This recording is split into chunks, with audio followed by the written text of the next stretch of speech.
Salve, seja bem-vindo. O Ponto Final mostra os bastidores da política diretamente aqui do Planalto Central do país, Brasília.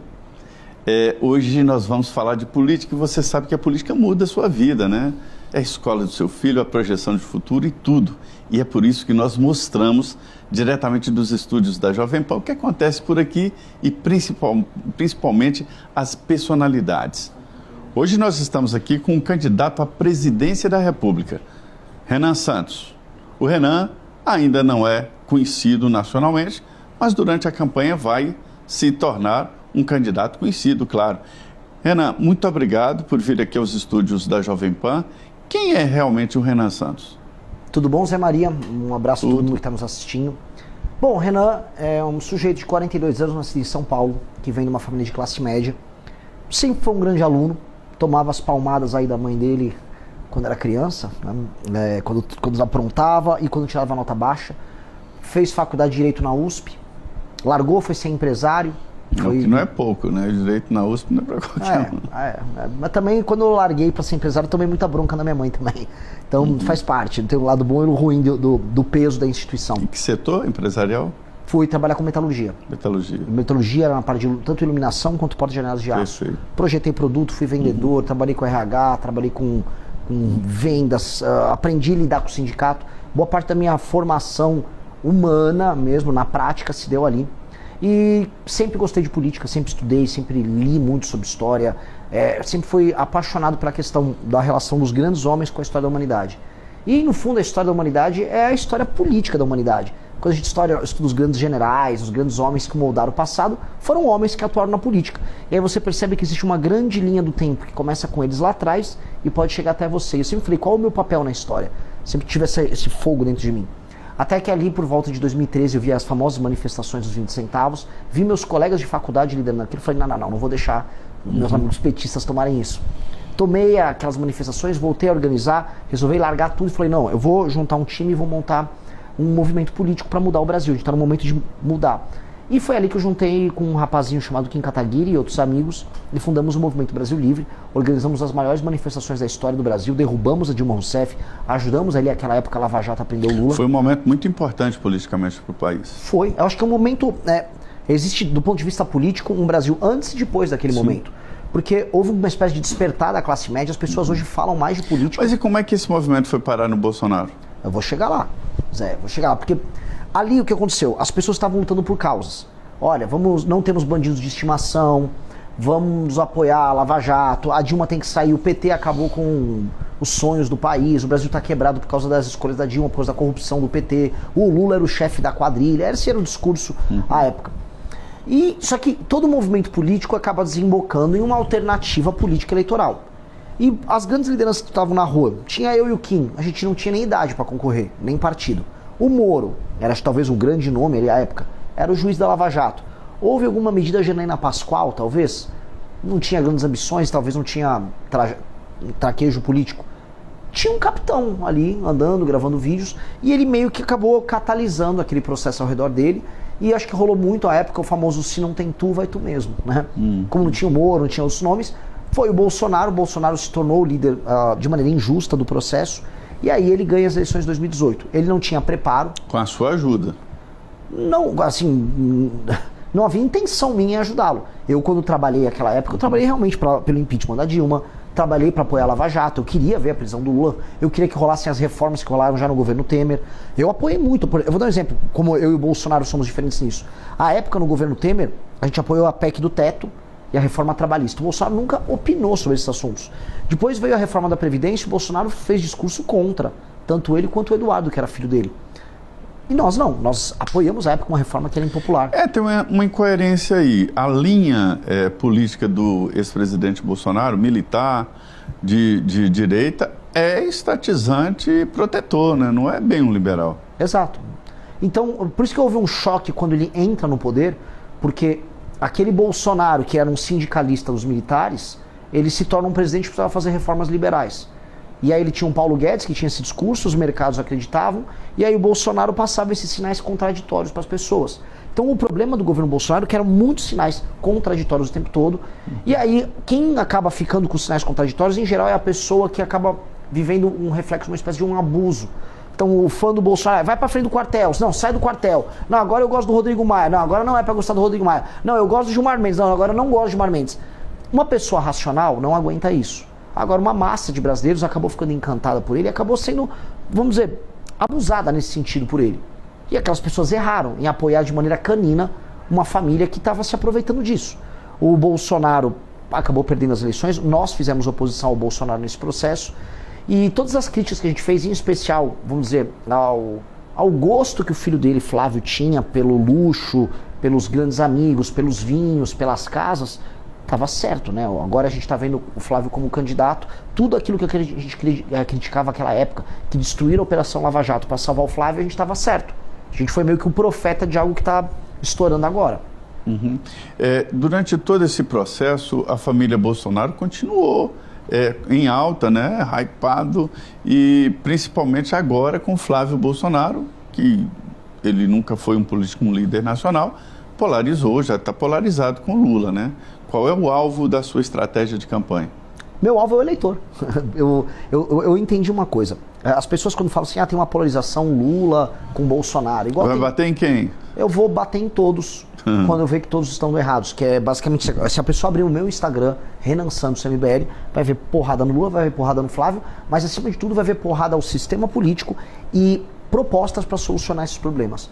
Eu tô aí ao longo da pré-campanha tacando proposta na cabeça de todo mundo, trazendo ideias para solucionar, por exemplo, os superpoderes do Centrão, a relação STF, Congresso e Presidência da República, como a gente reformar o sistema educacional nosso, como lidar com a questão das terras raras, mas ao mesmo tempo, se o Lula está envolvido no Banco Master e tudo nos leva a crer que o Partido dos Trabalhadores está envolvido até o pescoço lá, eu vou falar. Mesma coisa do Bolsonaro. Você dizer quem não está aqui, viu? Porque pelo jeito, só eu que não... Zé Maria está aqui em Brasília, tem que tomar cuidado. Já já o Zé Maria aparece numa festa em Trancoso. Não me convidado para essa festa. Graças a Deus, eu tenho certeza que não. Você é decente, mas muita gente foi convocada, Zé. Assim, me assusta quando começou a aparecer o escândalo do Master, vamos dizer, a natureza das autoridades que estavam ali no... Né, ele tentou, vamos ser sérios, ele tentou comprar todo mundo e uma parte bem grande das autoridades topou. Eu acho que foi por isso que ele quebrou, porque esse pessoal aqui é caro, ele comprou demais. Né? É verdade. E eu estou vendo que a sua campanha está indo, né? Está performando e rapidamente, de quem não era conhecido nacionalmente. E como é que o senhor vai fazer? Usar muito as mídias, as plataformas sociais? Zé, o nosso partido tem 6 meses de idade. 6 meses, é um bebê. Não é fácil criar um partido, né? É difícil. O Bolsonaro tentou e não conseguiu. Muitas lideranças tentam e não conseguem. Houve agora o partido do autista que não conseguiu. Enfim, né? Tentam. Houve o partido do Corinthians que tentou também, não conseguiu. Nós conseguimos. E isso nos coloca no jogo, mas é um jogo muito pesado. Eu vou dar um exemplo assim, até para o espectador entender. O Brasil é um país de dimensões continentais. Para eu rodar, para fazer uma pré-campanha, eu preciso de dinheiro, para avião, não só para mim, para uma equipe. Quando eu chego nos lugares, precisa de hotel, tem alimentação, você tem equipe de filmagem, lugares perigosos, eu arrumo briga com o crime organizado, preciso de segurança, tudo isso custa muito. Então todas as doações que chegam acabam sendo direcionadas para a gente tocar esse projeto de expandir o partido e apresentar minhas ideias ao redor do Brasil. Só que como o Brasil é tão grande, tão grande, tão grande, fazer isso de carro eu não consigo cobrir o Brasil todo. E meus concorrentes... Nenhum estado como Minas Gerais. Nada. Minas, se eu tentasse fazer, seria impossível. E é um dos 27. Imagina o Mato Grosso, que é gigantesco. Imagina o Amazonas, Pará. Então, agora eu entendo os que usam jatinho. Eles com jatinho, por isso que as campanhas custam milhões. Um voo de jatinho é uma fortuna. Eles vão rodando de um lugar para o outro e eu falo, mas essa viagem aqui que esse pré-candidato está fazendo, 2 semanas de viagem, todos esses voos de jatinho, isso custou milhões. E a gente não vê a declaração, né, na campanha, nas contas de campanha. Aí é de um amigo, emprestaram. Mas é isso que acontece. São campanhas caríssimas. Se as campanhas estão custando tão caro, alguém, e não está declarado em geral, alguém está pagando. E esse alguém costuma se favorecer depois no final. Vamos lembrar uma coisa? Nada de graça. Nada, vamos lembrar. Bom, especialmente financiamento de filmes, né? Pra gente falar de um caso aqui que tá em... né? Porque eu tô falando de filmes no plural porque nosso amigo Vorcaro financiou aparentemente 3 filmes, né? De 3 lideranças políticas diferentes. Né, para não ficar só no Dark Horse ali dos Bolsonaro. Para isso, eu estou vendo que o senhor estava consertando aqui a meia. O senhor tem algum preconceito com o sapato sem meia? Tenho. Zé, vou te contar uma coisa que eu aprendi em Brasília, tá? Eu comecei a reparar, especialmente a partir de 2019, 2020, que surgiu uma moda dos políticos andarem com, especialmente o terno azul, aquele azul royal, azul mais claro, meio curto, e aí com, por exemplo, eu tô usando meia. Não, mas você é honesto, velho. Aí eles usam mocassim sem meia. Aí eu comecei a reparar, tinha um padrão. Quase todo político que usava mocassim sem meia estava envolvido em escândalo de corrupção. Eu juro, eu passei lá no MBL e vai ter uma regra no partido. Eu vou fazer. Proibir o sapato eu vou proibir. sem meia. Se eu ver um político com sapato sem meia, eu vou suspeitar que ele está envolvido em escândalo de corrupção e já vou mandar ele na hora pro Conselho de Ética. Porque é batata. Vi o político com mocassim sem meia, falei. Veio um escândalo aí. É impressionante. Jatinho também, né? Jatinho também, mas em geral ele sobe no jatinho com mocassim sem meia. Ele entra lá. É impressionante. Zé, é impressionante. É um dos melhores testes que possa ter. Melhores testes. Pois é, mas o preconceito da meia é muito bom. Mas posso te falar, ó, até mostrando aqui pra câmera, ó, eu faço questão, ó, venho com a meia aqui, ó, no talo, lá no alto, justamente pra mostrar que eu sou incorruptível. Tá certo. E aí, nessa pré-campanha, o senhor tem andado, né, pelo país. Qual é a reação das pessoas ao seu discurso? Surpreendente. Porque como eu disse, assim, não apenas eu não estou, né, alinhado ao lulismo nem ao bolsonarismo. Eu enfrento muito o centrão. Então a minha ideia é enfrentar os problemas nacionais onde o problema está acontecendo, mesmo que isso desagrade o eleitor. Então eu fui para o Ceará, eu rodando pelo interior do Ceará, eu comecei a tratar de pacto federativo e gestão dos municípios. Eu fui falar da gestão dos municípios, que estava mal feita em boa parte dos municípios, e explicando, olha, ainda o dinheiro nem veio daqui. O dinheiro pelo pacto federativo, que está sustentando essa gestão mal feita, veio lá de São Paulo, veio do Rio, veio de Minas, veio do Paraná. Vocês são um município deficitário num estado deficitário. E a classe política aqui precisa ser substituída, porque os serviços sociais, o saneamento básico, a educação não está sendo entregue para as pessoas, mesmo com o dinheiro chegando, porque o dinheiro chega, Zé. O fundo de participação dos municípios chega na conta dos municípios. Muitos municípios dependem do FPM. A maioria. Município pequeno, mais de 98%. O que eu acho um erro, viu? Eu acho que todo município deveria existir, ou então deixar de existir um extra, uma obra, tudo bem, mas depender fundamentalmente de fundo... Eu sou bem claro, um critério para a administração dos municípios, no projeto nosso chama Lei de Responsabilidade Gerencial, é o município se tornar independente do ponto de vista financeiro. E outra, nós vamos ter que fundir municípios. Não dá para ter um monte de município insolvente. Câmara de Vereadores, municípios, secretaria disso. Exato, que é um critério, Zé, que é assustador. Municípios em que menos de 10% da arrecadação total venha do próprio município, eles são totalmente insustentáveis. Sabe por quê? Porque esses 10% não conseguem pagar nem a folha de pagamento do município. Ou seja, se o município não é capaz de arrecadar o dinheiro para pagar os próprios funcionários, ele está só tirando o dinheiro das pessoas. Para nada, inutilmente. Então é meio que desesperadora a situação dos municípios brasileiros. Houve ali logo depois da Constituinte de 88 um boom, criaram vários municípios. Mais de 1000 municípios. Municípios de 800 mil habitantes e tal. Aí depois houve uma decisão do Supremo que travou. Hoje é impossível criar um município. Recentemente nos Estados Unidos eu vi lá a facilidade de criar um município. É fazer um plebiscito. E pronto, criou seu município. Mas é o seguinte, você criou o município, então tá bom. Escola, posto de saúde, estrada, tudo com por vocês. sua conta. Exato. Vira um condomínio, né? Exato. E também nasce daí aquela diferença de ninguém quebrar nada, porque está quebrando algo seu. É como se fosse um condomínio. Exatamente. É que aqui, o que acontece? Os municípios, eles não se preocupam em ter arrecadação, em ter atividade econômica, e ficam com o pires na mão, recebendo emenda de deputado e cobrando que aumente o FPM. Aí, mesmo com esse dinheiro chegando, eles não cumprem metas de desempenho em nenhuma área. Educação, saúde, segurança, nada.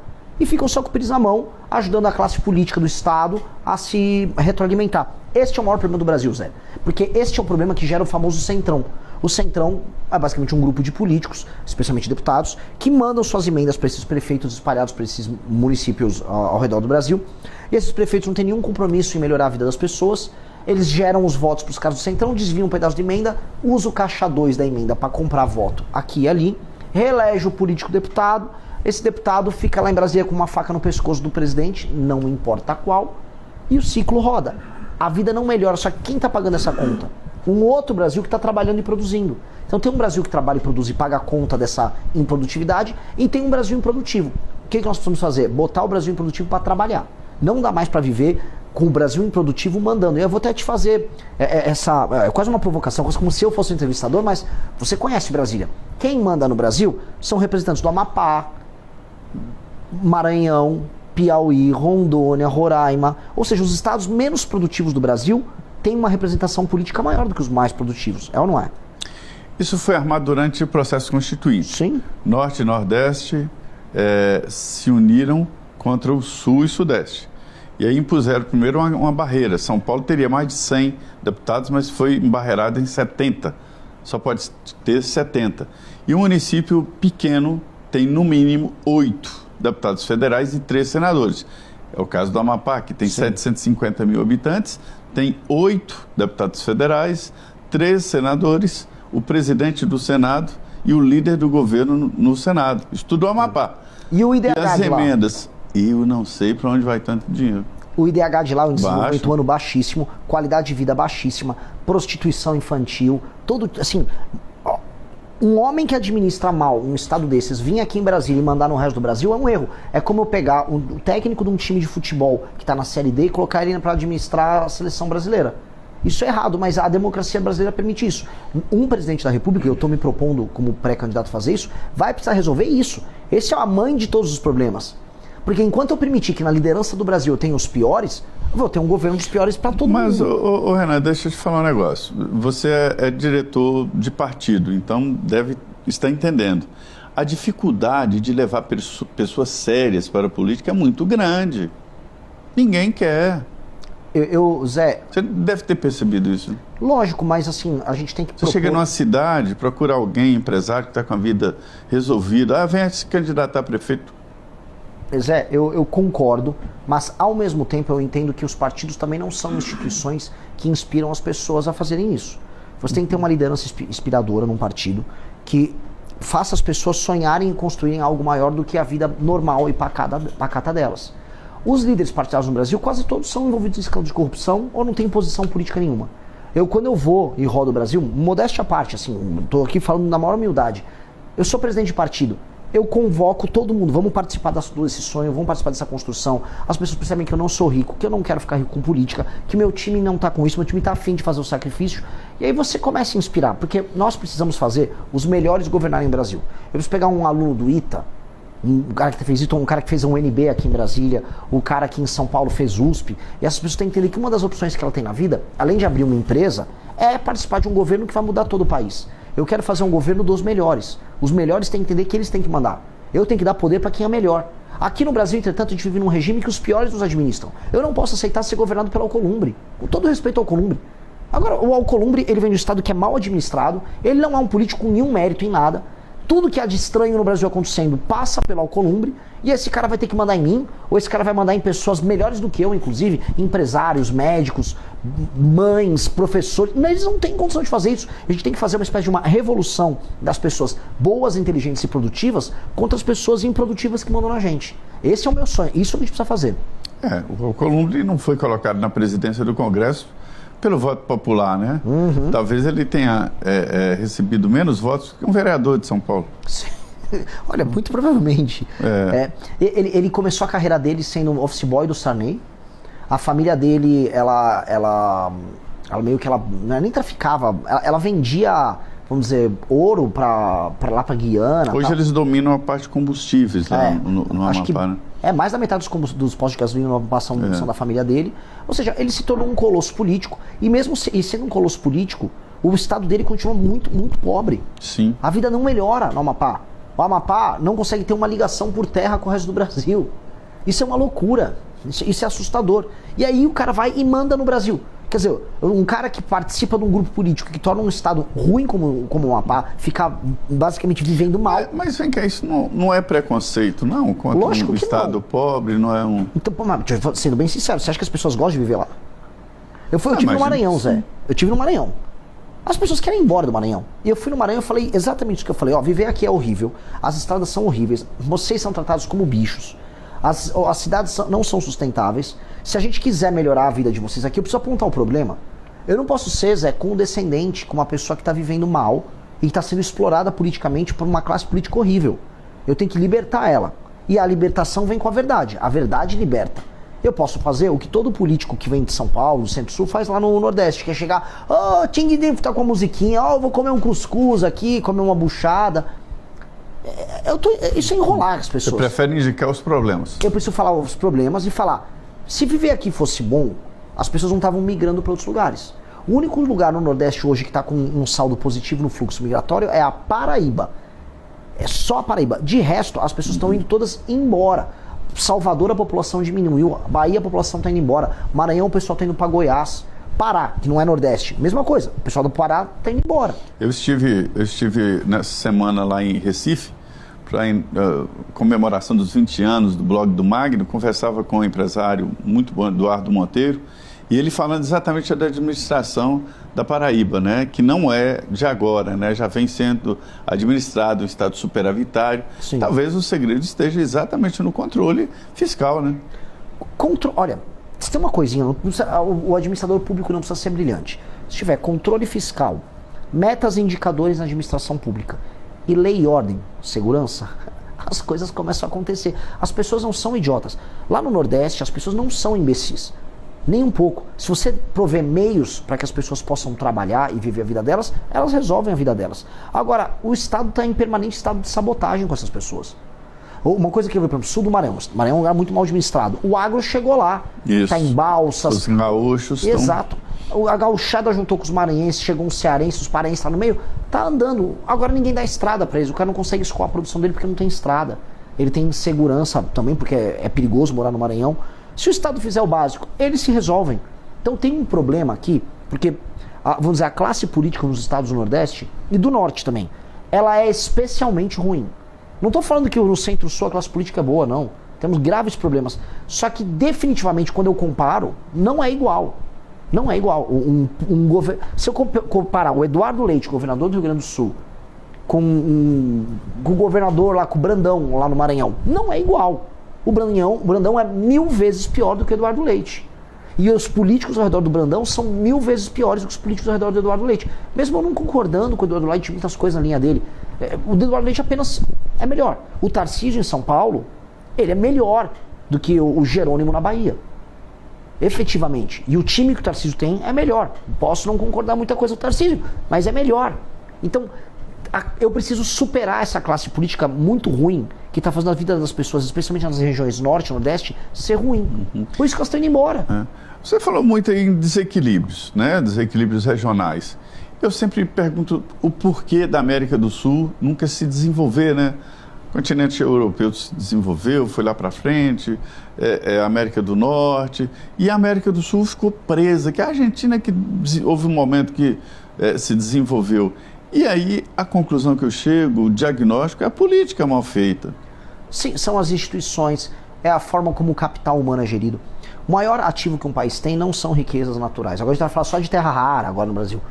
É o capital humano. Se você não cria capital humano, o seu país vai ser uma porcaria. E como é que cria o capital humano? Não só investir em educação, mas ter um ambiente de negócios bons em que as pessoas enriqueçam.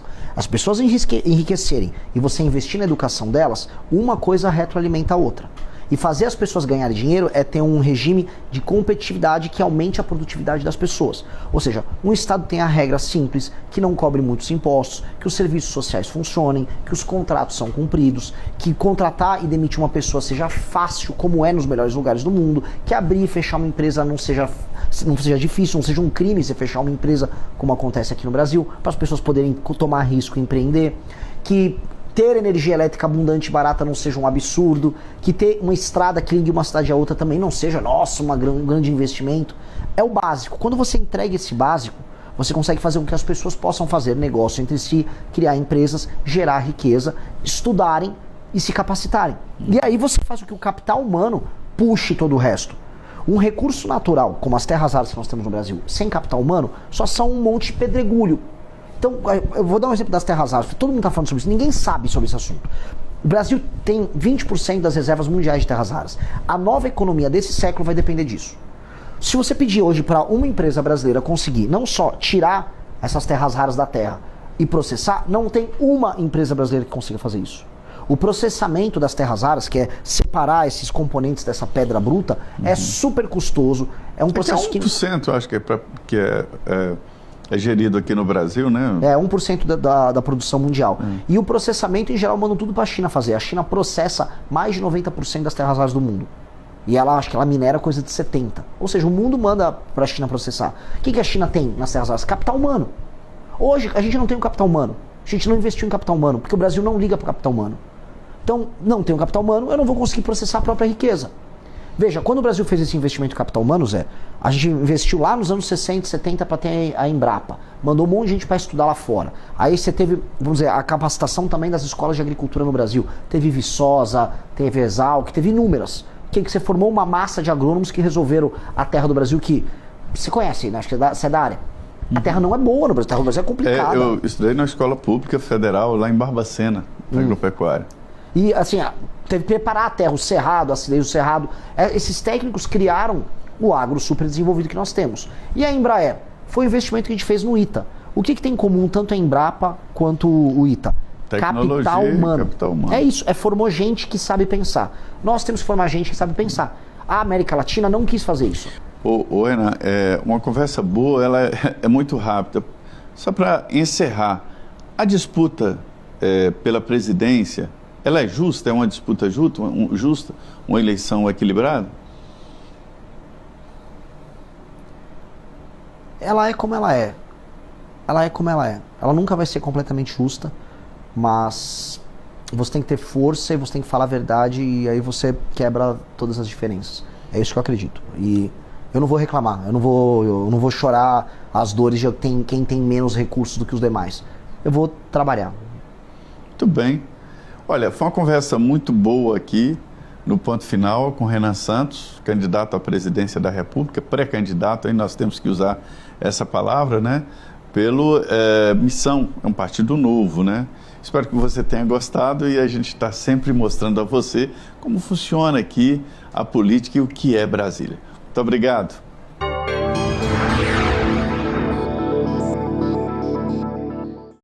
A opinião dos nossos comentaristas não reflete necessariamente a opinião do Grupo Jovem Pan de Comunicação. Realização Jovem Pan.